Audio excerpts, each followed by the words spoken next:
निखिल उत्कल विश्वकर्मा समिति तरफरु काद बंदोपल्लरी वृक्षरोपण 76तम वन महोत्सव सप्ताह पालन अवसर में भवानीपाटना अंतर्गत काडो बंदोपल गाँ स्थित विश्वकर्मा कम्युनिटी हॉल को जाइथिबा रास्तार दुई पार्श्व वृक्षरोपण कार्यक्रम अनुष्ठित हो जाइछे।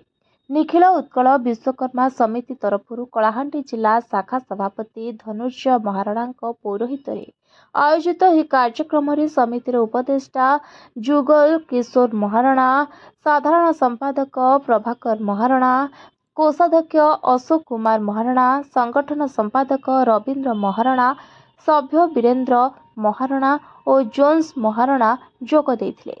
कार्यक्रम को जिला संपादक निरंजन महाराणा, उपसभापति गोविंद महाराणा परिचालना करथिबा बेले प्रवीर महाराणा, गणेश प्रसाद महाराणा, सुशांत महाराणा, सूर्य नारायण महाराणा आदि सहयोग करथिले। एथिरे 50 रु ऊर्ध्व विभिन्न प्रकार वृक्ष रोपण करा जायथिला।